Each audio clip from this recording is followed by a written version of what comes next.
Baik, sobat, pada kali ini kita bertemu kembali dengan pokok bahasan yang lain yaitu tentang armada jalan rel. Seperti kita ketahui bahwa transportasi transportasi di Indonesia ini terdiri dari transportasi darat, laut, udara. Namun di darat terdiri juga dari jalan raya dan jalan rel. Nah, pada kali ini kita akan membahas tentang armada jalan rel, yang mana yang dimaksud dengan jalan rel di sini adalah kereta api. Baik, eh, pertama kita akan bahas dulu tentang pengertian dasarnya. Perkereta apian, apa itu perkereta apian? Secara definisi yang tersebut di dalam Undang-Undang Perkeretaapian Nomor 23 Tahun 2007 bahwa perkeretaapian adalah satu kesatuan sistem yang terdiri dari atau terdiri atas prasarana, sarana, dan sumber daya manusia serta norma, kriteria, persyaratan, dan prosedur untuk penyelenggaraan transportasi kereta api.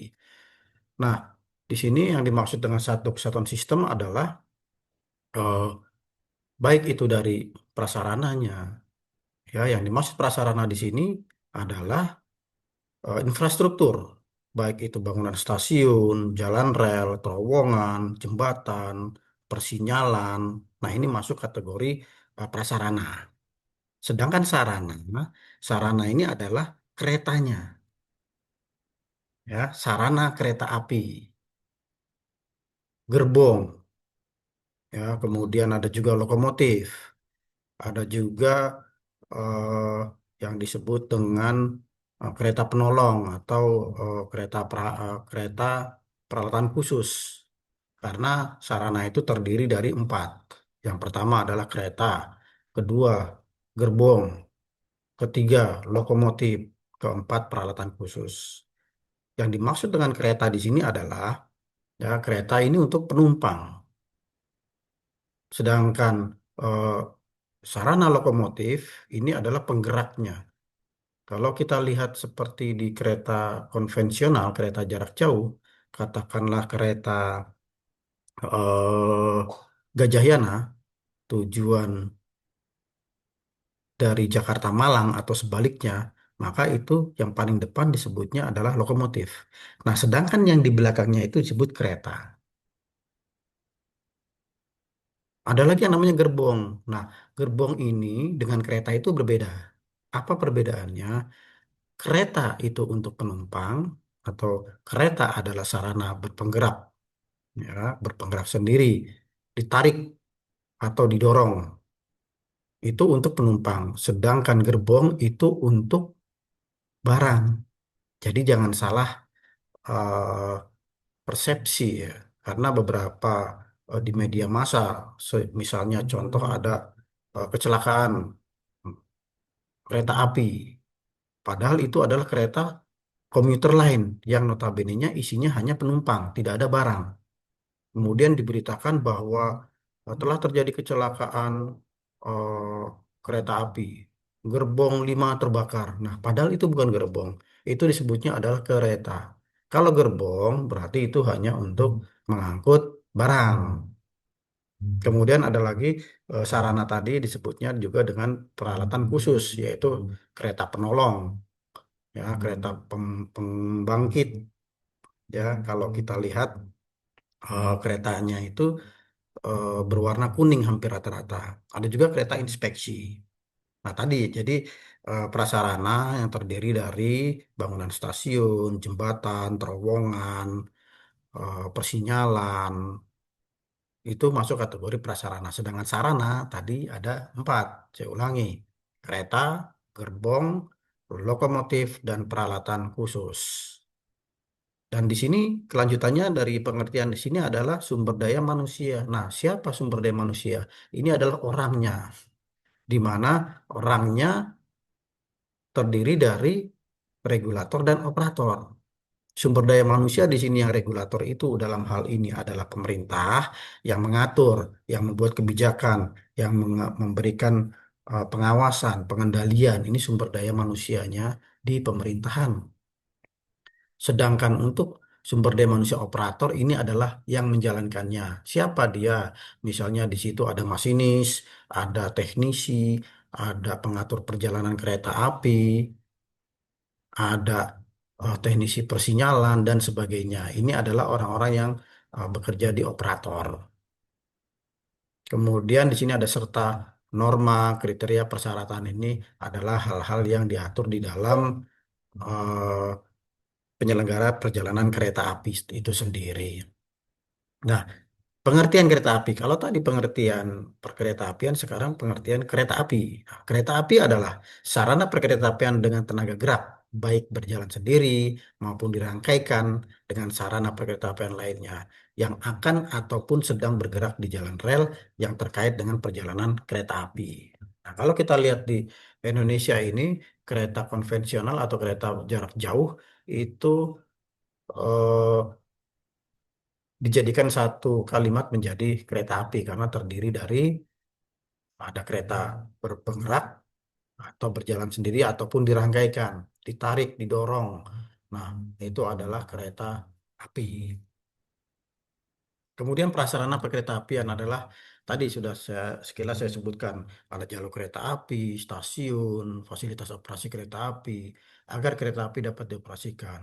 Yang dimaksud dengan fasilitas operasi kereta api di sini adalah seperti persinyalan, seperti rambu-rambu, ya, seperti eh, kalau di kereta listrik itu, ya, di situ ada pembangkit tenaga listriknya dan yang mendukung operasi kereta api. Kemudian jalur kereta api adalah jalur yang terdiri atas rangkaian peta jalan rel yang meliputi ruang manfaat jalur kereta api. Nah, ini jalur kereta api atau kita sebutnya rel. Ya, di situ ada ruang milik jalur kereta api atau kita singkat eh, Rumaja, ruang pengawasan jalur kereta api, Ruasja.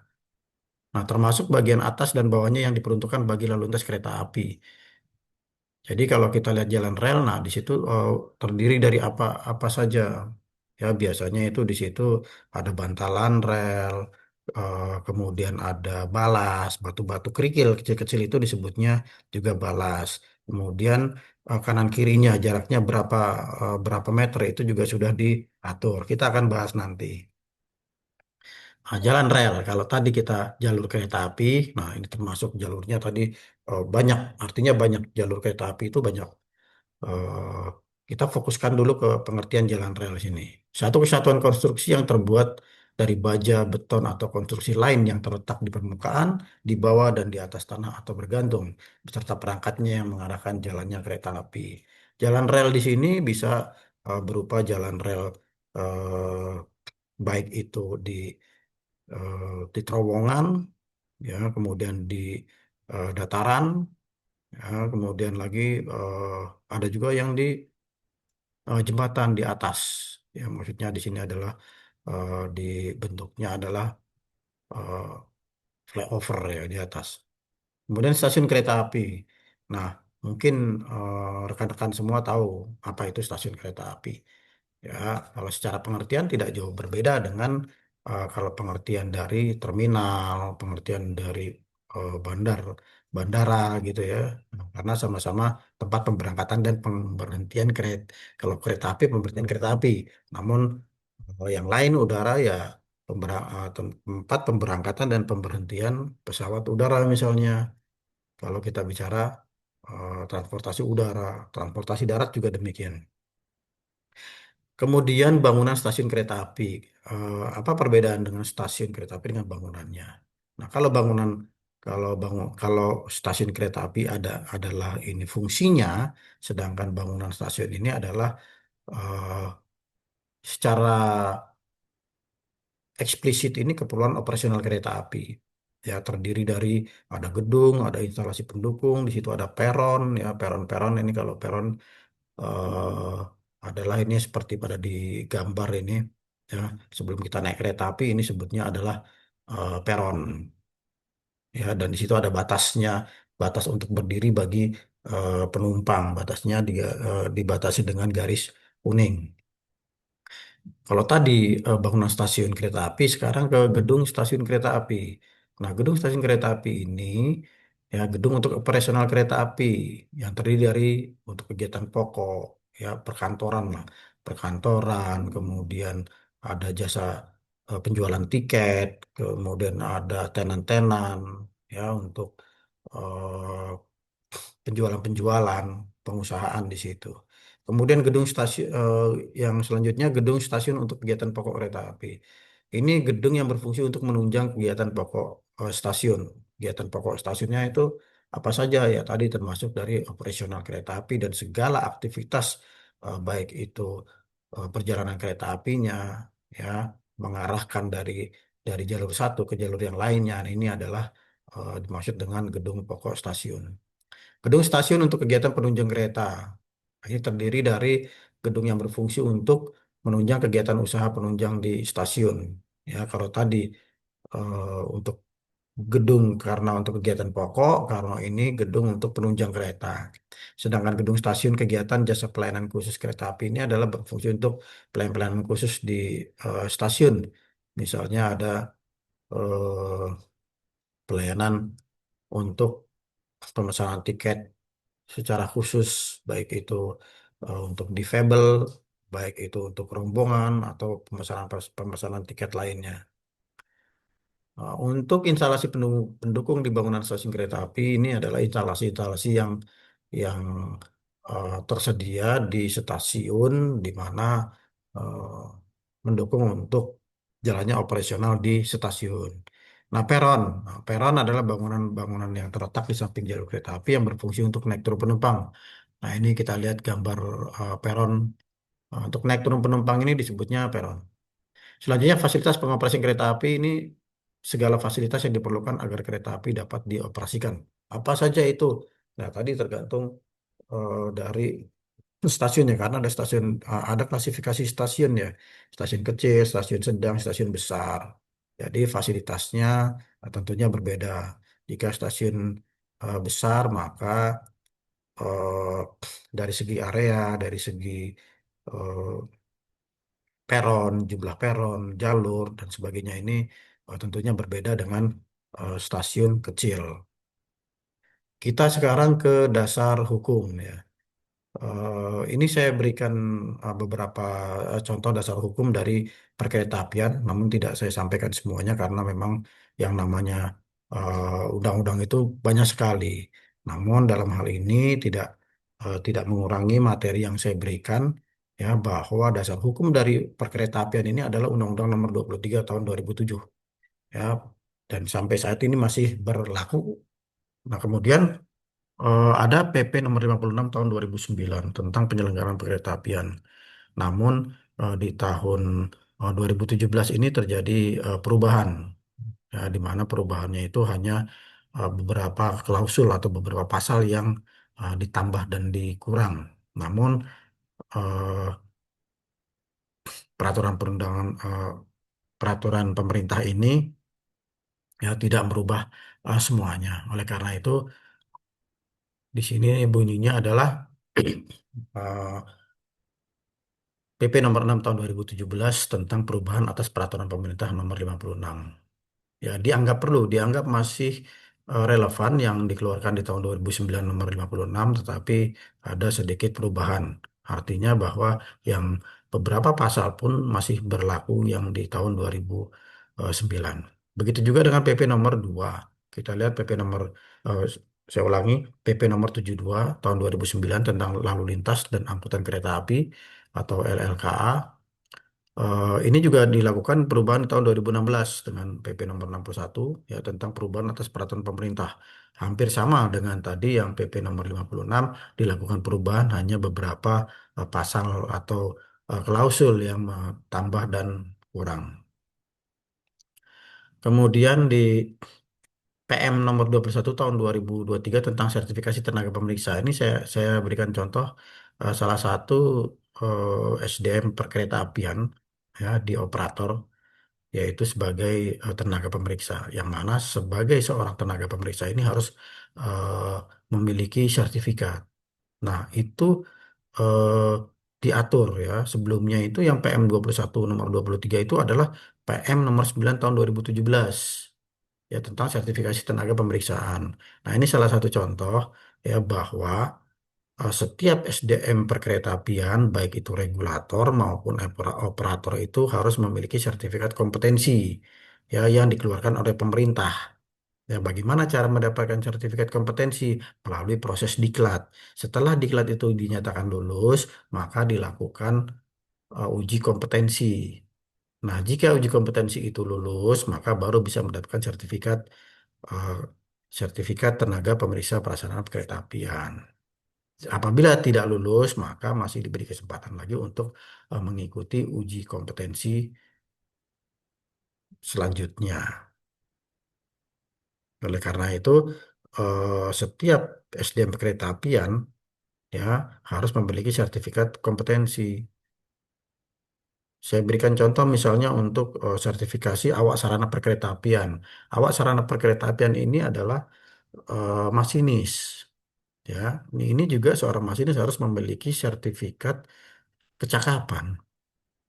Ya, ada perbedaan sertifikat kecakapan dengan sertifikat keahlian. Kalau masinis, namanya sertifikat kecakapan.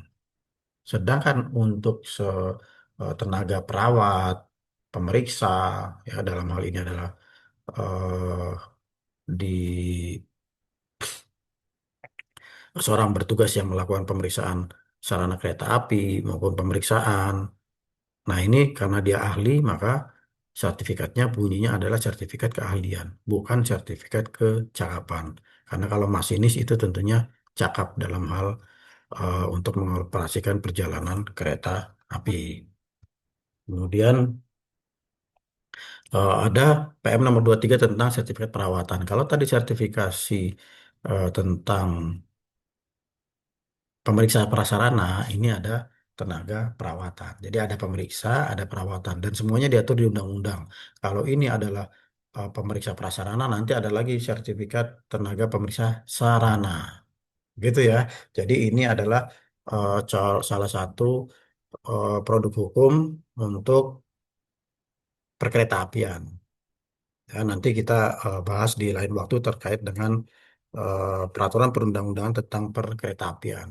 Nah, di dalam undang-undang perkeretaapian itu apa saja yang diatur? Nah, di sini yang diatur terkait dengan prasarana, ya tadi infrastrukturnya, kemudian sarana keretanya, fasilitas operasi kereta apinya, kemudian ada perawatan, kelaikan, pengujian, pemeriksaan prasarana dan sarana, serta tanggung jawab. Di situ juga tersebut perlintasan kereta api. Nah, ada awak sarana perkeretaapian atau masinis. Kemudian ada rancang bangun dan rekayasa perkeretaapian. Kemudian lalu lintas dan penanganan kecelakaan kereta api. Jaringan pelayanan angkutan barang dengan kereta api dan angkutan multimoda, angkutan perkeretaapian khusus dan tarif. Jadi semua ini sudah di dalam undang-undang ini semua norma, prosedur, persyaratan ini semua diatur. Ya. Kita ke pokok bahasan lanjutan lainnya, yaitu klasifikasi perkembangan teknologi perkeretaapian. Kalau kita lihat lagi di zaman sebelumnya, ya di era-era sebelumnya, kereta api itu berasalnya dari mana dulu? Nah, awalnya adalah sesuai dengan bahan bakarnya ini dulu menggunakan kayu bakar. Kemudian dilanjutkan lagi dengan batu bara. Akhirnya kemudian ke diesel. Kemudian ke listrik. Nah, sekarang ada diesel dan listrik hybrid. Nah, ini perkembangan sampai sekarang teknologinya sudah menggunakan lebih canggih lagi kalau sekarang ya. Ket- untuk selanjutnya menurut gerakannya, kalau gerakannya ada sistem adesi atau roda baja, kemudian adesi diperkecil lagi roda baja dan udara dengan levitasi magnetik yang melayang dengan pengarah. Kalau kita lihat di kereta bandara itu juga sebetulnya eh, menggunakan roda ya. Rodanya itu bukan bukan seperti roda baja ya. Rodanya itu berbahan karet ya seperti kendaraan jalan raya pada umumnya seperti bis. Tapi ini karetnya adalah karet karet mati ya kalau untuk kereta bandara. Kemudian kalau secara menurut banyaknya itu ada rel ya rel ini bisa rel tunggal dan sekarang sedang dikembangkan rel ganda. Jadi Jakarta sama Surabaya itu harapannya full dengan rel ganda. Sedangkan menurut traksi ya atau lokomotif penarik ini kecepatan kecepatan dari lokomotif ini yang menggunakan tenaga uap ini hanya 40 kilometer per jam. Seperti kita lihat tenaga uap zaman dulu itu keretanya menggunakan kereta-kereta tebu ya. Kemudian motor diesel ini kecepatannya bisa sampai 120. Sedangkan diesel listrik kecepatannya 200, motor listrik kecepatan 300 sampai 500. Nah, ini yang kita ketahui adalah kereta cepat. Nah, perlu diketahui bahwa Indonesia juga sudah memiliki kereta cepat, yaitu kereta yang kita sebut di sini WUS ya. Itu tujuannya adalah dari Jakarta ke Bandung. Kemudian secara klasifikasi perkembangan teknologi masih menurut persinyalan ada manual, mekanik, dan mekanik terpusat, elektromekanik, elektromagnetik, electrocomputerized. Kemudian di sini juga ada ATO, Automatic Train Protection.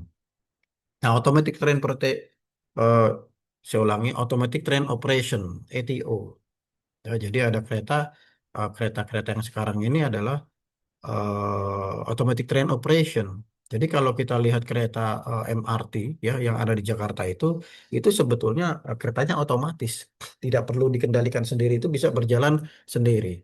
Kapan masinis atau sarana perkeretaapian mengendalikan perjalanan kereta api untuk kereta yang otomatis ya, kereta otomatis itu dikendalikan secara manual dari depo ya, dari depo menuju ke main line itu dibawa atau perjalanannya dari Depok ke Mainline itu secara manual. Namun setelah di stasiun dan ingin melaksanakan perjalanan lanjutan keberangkatannya, maka akan berjalan secara otomatis. Kemudian ada ATS Automatic Train Stop. Nah, ini eh, misalnya dalam kondisi tertentu, emergensi, ya, dia akan berhenti sendiri. ATC Automatic Train Control. Nah, ini yang mengontrol siapa? Yang mengontrol ini dari eh, posisi Operating Control Center ya, yang ada di eh, yang dilakukan oleh ahli-ahli atau teknisi yang berada di OCC. Kalau dalam bahasa Indonesianya ini adalah pengatur pengendali perjalanan kereta api. Nah, kalau kembali lagi ke Automatic Train Operation ini keretanya ada istilah GOA 1, GOA 2, GOA 3, ya, dan GOA 4. Nah, GOA 1 itu misalnya full, ya, full dilakukan perjalanan kereta apinya oleh seorang masinis dikendalikan penuh. Nah, sedangkan GOA 2 ini bisa dikendalikan oleh masinis dan juga bisa tidak. Kalau GOA 3 ini sudah full, ya, full tidak dikendalikan lagi oleh seorang masinis. Ya seperti di kereta kereta LRT Jabodebek yang ada sekarang ya dari Bekasi sampai ke Kuningan. Kemudian menurut jenis layanan, kereta api ada penumpang, ya, kereta api barang, kereta api khusus. Nah, kalau kereta api penumpang, ya tadi ada kereta komuter lain, kereta jarak jauh. Kemudian kereta api barang ini hanya khusus untuk mengangkut-mangkut barang. Atau kadang-kadang kereta api barang ini digandengkan dengan kereta api penumpang, baik itu di bagian tengahnya maupun di bagian paling belakang.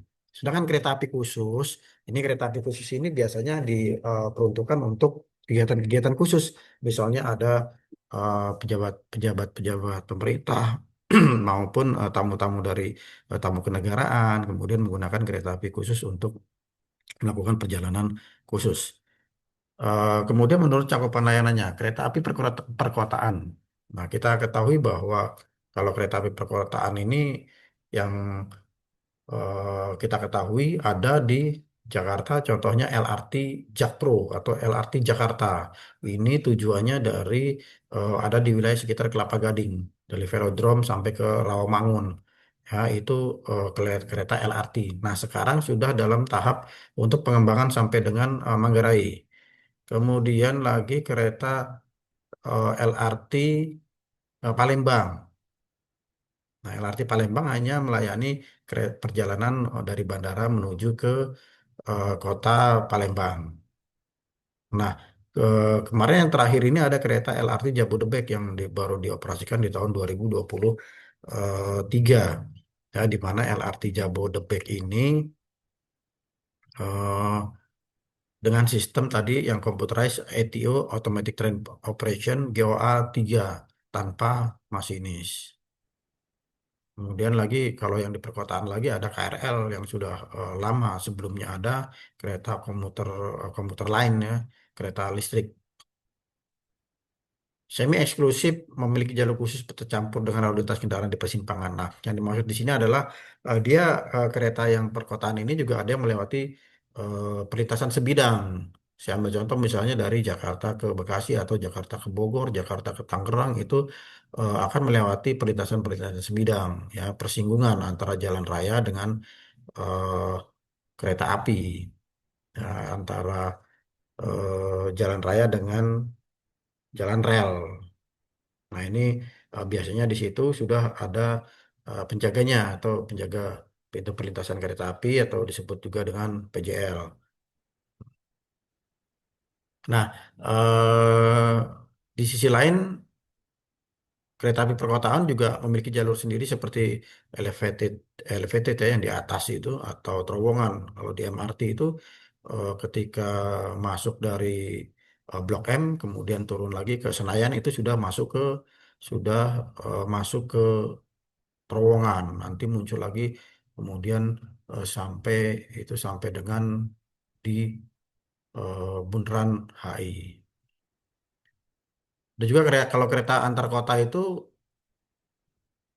ya seperti Jakarta Surabaya biasanya itu keretanya juga melewati banyak sekali perlintasan-perlintasan karena keretanya akan melewati daerah-daerah. Ya, di situ ada perlintasan yang resmi, perlintasan tidak resmi maupun perlintasan liar. Nah, kita lihat perkembangannya secara kecepatan. Ya, kecepatan ini ada yang mulai dari 160 sampai dengan 500 bahkan 1000 kilometer per jam ya. Namun pada umumnya kecepatan kereta ini antara sekitar 300-an lah ya, 300-an sampai eh, dengan 400-an ya seperti kereta di Jepang itu. Kalau di Indonesia 350 kereta bus itu sudah sangat cepat sekali. Baik, mungkin itu yang dapat saya sampaikan pada pertemuan kali ini. Saya cukupkan. Terima kasih. Semoga bermanfaat. Saya tutup. Assalamualaikum warahmatullahi wabarakatuh.